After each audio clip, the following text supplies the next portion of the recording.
object of the third critique. The critique of pure theoretical reason assumes the exclusion of all that is not theoretical knowledge. The affect, in its two principal values, pleasure, unpleasure, and the power to desire, it cuts out its field only by cutting itself off from the interests of desire, by losing interest in desire.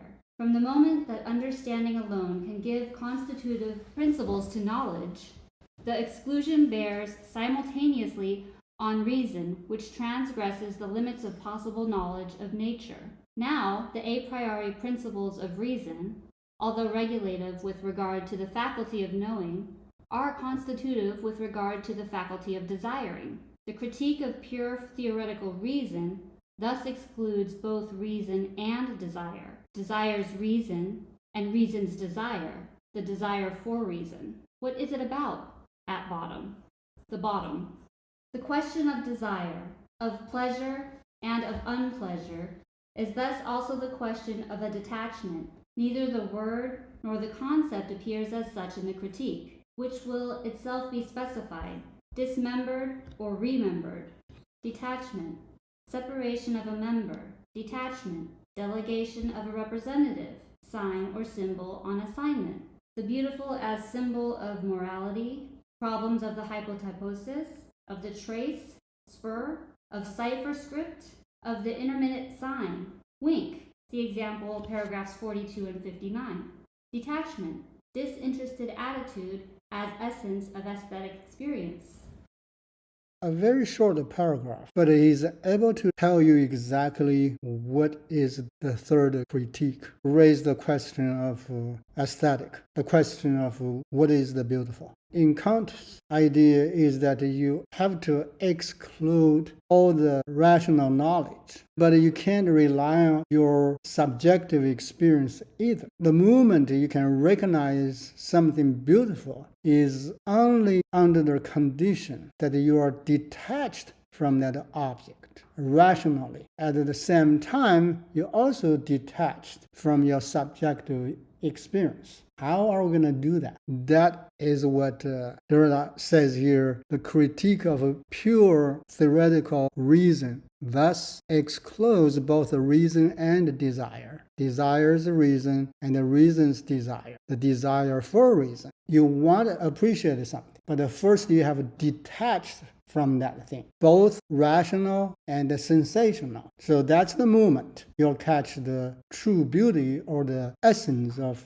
aesthetic. And obviously, that's Derrida's question. He's trying to raise this question to everybody because Kant has been there for a few hundred years, and he has been established as the authority of not only philosophy, but aesthetic and anything regarding to art. For somebody like Derrida to challenge that, it's a little problematic. And now you can see why, from beginning, Derrida raised the question of Passepartout or Parergon. He's going from the outside, the things not as important, trying to lead you to the issue. Essentially, you still need some sort of medium. So that's why Derrida says, or in Derrida's words, the analogy of the abyss and the bridge over the abyss is an analogy which says that there must surely be analogy between the two absolutely heterogeneous worlds, a third term to cross the abyss, to heal over the gaping wound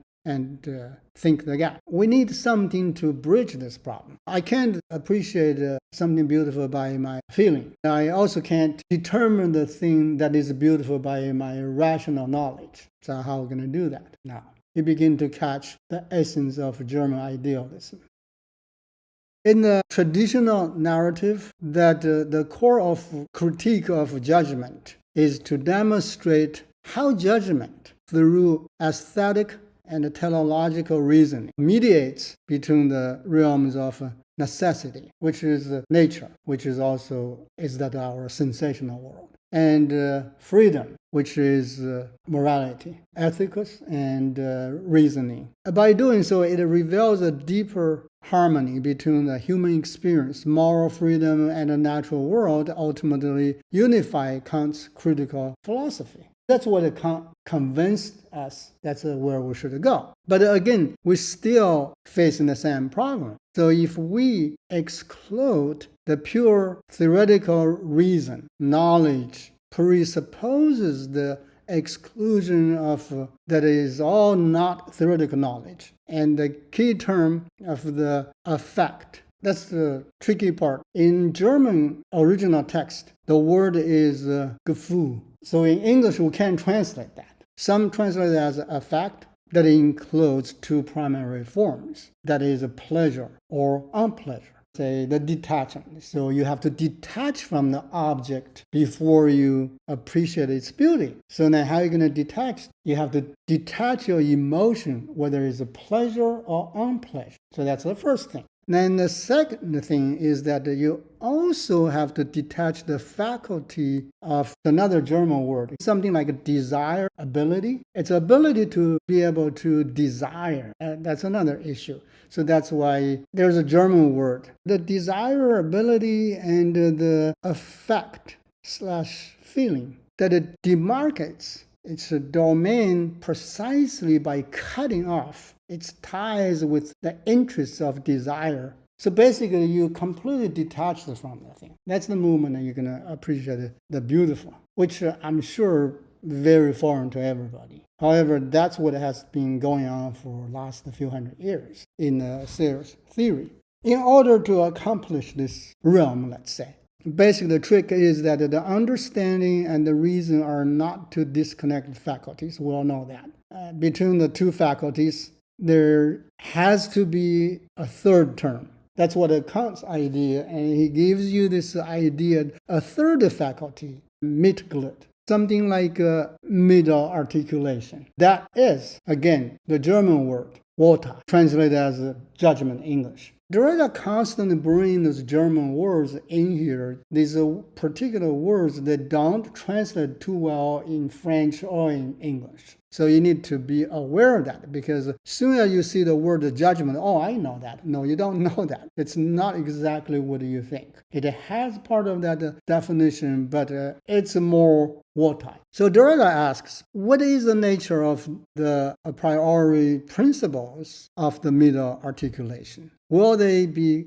constitutive or regulative? Do they give rules to the pleasure and unpleasure? What is at stake in this question can be measured by the fact that the regulative principles would not allow the demarcation of a proper domain. So how do we define this judgment? That's the point. So to Kant, obviously, or to us rather, there is a contradiction. We can see clearly there is a contradiction. But in Kant's own ideas, it does not think there's a contradiction. I mean, that's part of the whole thing about the German idealism. But Derrida's question here is, even you can detach both of the faculties, but once you get into pure philosophical discourse or a system of a pure philosophy, everything has to be sewn back together. It has to be seamless. You can't have two things separate as a pure philosophical system. That's the problem. So, of course, that's what Derrida are trying to achieve here.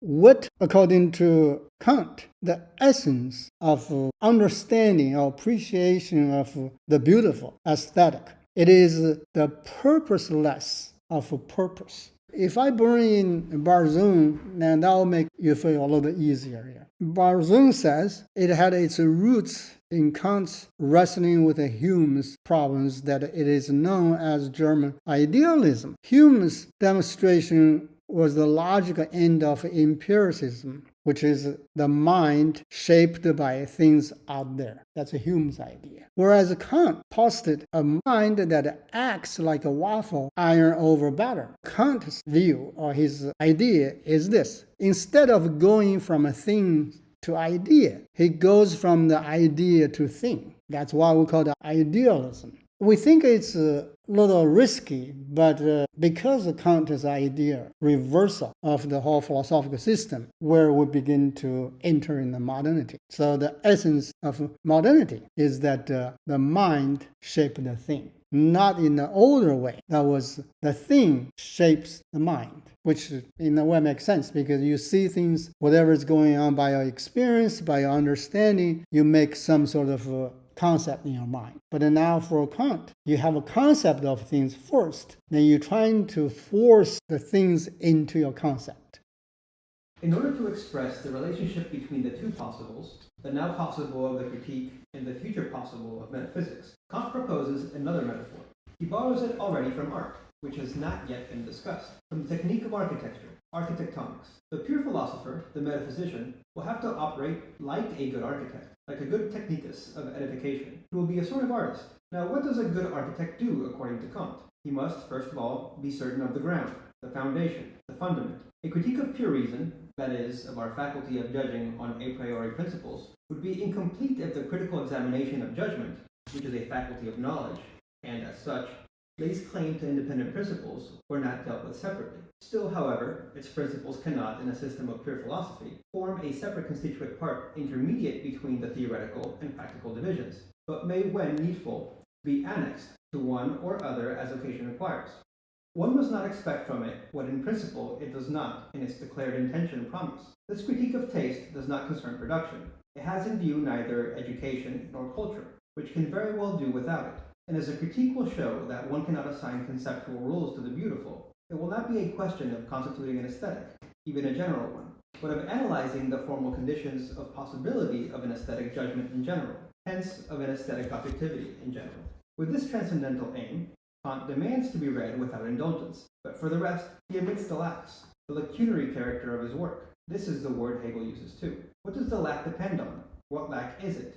And what if it were the frame? What if the lack formed the frame of the theory? Not its accident, but its frame. More or less still, what if the lack were not only the lack of a theory of the frame, but the place of the lack in a theory of the frame? The fact is that Kant wrote a book, or he lectured rather, between 1772 and 1779. The title of the lecture was Anthropology from the Pragmatic Point of View. So in this series of lectures, what Kant came up with the idea is that from an anthropological view, that the German genius shows itself best on the side of the root, the Italian on that of crown of leaves, the French on that of flower, and the English on that of fruit. Within this philosophical view of art, or the view of aesthetic, and he already assigned different functions to different nations. Of course, as the European people, I don't get on the top. I get on the side. I get on the root. That's fine. There are so many other people out there. So if the Italian, the English, the French, the Germans all take over, then what other people are going to do? This point is that Kant already laid out his foundation in the earlier years because the third critique was written in 1790. That was afterwards. So he had his whole system. You needed to define this third metaphor, Mitglied. You still have to deal with this thing. You call that a middle articulation, you call that the judgment, whatever you call that. You still have to define what is that, how we're going to use that, how watertight to function. We need to figure that out. Kant had to build an artificial structure here. If you build artificial structure there, you need technitas. Actually, it's not a German word. It's a Greek word. It's not exactly expert or technician. It's more like a technocrat. So you have somebody knows things, but also have some official power. That's the word. So obviously that job is taken by philosopher. A particular type of philosopher has to be Kantian metaphysician. Otherwise, can't do this job. To this point, after we went around and around again, then still at this point, of the beautiful and of art, it has not yet been questioned. Nothing up to this point suggests that it should be a question of these. And now, here is Kant declaring that this great difficulty of principle, which is what I just described, the artificial structure, that whether it is subjective or objective, is found, that is met with principally in the judgment. So what is that? That is called aesthetic. The word aesthetic was originally from the Greek word aesthetikos. There are three Greek words here. So there is aesthetikos, asthenomai, aesthesis. Aesthetikos includes perceptive, sensitive, pertaining to sensory perception, whereas asthenomai, I perceive, I sense, I learn. Then there is aesthesis, perception, sensation. So by Kant's time, he combined those three together called aesthetic. And of course, aesthetic was not actually practically used in English until late 1800s. So it's a word very new to us. It's not that old. The whole idea about aesthetic, the way we use it, the way we understand it, is completely based on Kant's philosophy. The lacunary character of his work, according to Kant at least, hangs on the fact that nature has muddled up, complicated, tangled up the problems. The author's excuses are limited to the first part of the work, to the critique of aesthetic judgment, and not to the critique of teleological judgment. It is only in the first part that the deduction will not have the clarity and distinctness which one would, however, be entitled to expect from a knowledge through concepts. After deploring that nature has mixed up the threads, at the moment when he is finishing his critical work, admitting the lacunae and projecting a bridge over the abyss of the other two critiques, Kant speaks of his age. He must gain time, not let the delay accumulate, hurry on toward the doctrine. Is the palace I'm speaking about beautiful? All kinds of answers can miss the point of the question. If I say I don't like things made for idle gawpers, or else, like the Iroquois sachem, I prefer the pubs, or else, in the manner of Rousseau, what we have here is a sign of the vanity of the great who exploit the people in order to produce frivolous things. Or else, if I were on a desert island, and if I had the means to do so, I would still not go to the trouble of having it imported, etc. None of these answers constitutes an intrinsically aesthetic judgment. I have evaluated this palace, in fact, in terms of extrinsic motives, in terms of empirical psychology, of economic relations of production, of political structures, of technical causality, etc. Now you have to know what you're talking about, what intrinsically concerns the value of beauty, and what remains external to your immanent sense of beauty. This permanent requirement to distinguish between the internal or proper sense and the circumstance of the object being talked about organizes all philosophical discourses on art, the meaning of art, and meaning as such, from Plato to Hegel to Searle and Heidegger. This requirement presupposes a discourse on the limit between the inside and outside of the art object, here a discourse on the frame. Where is it to be found?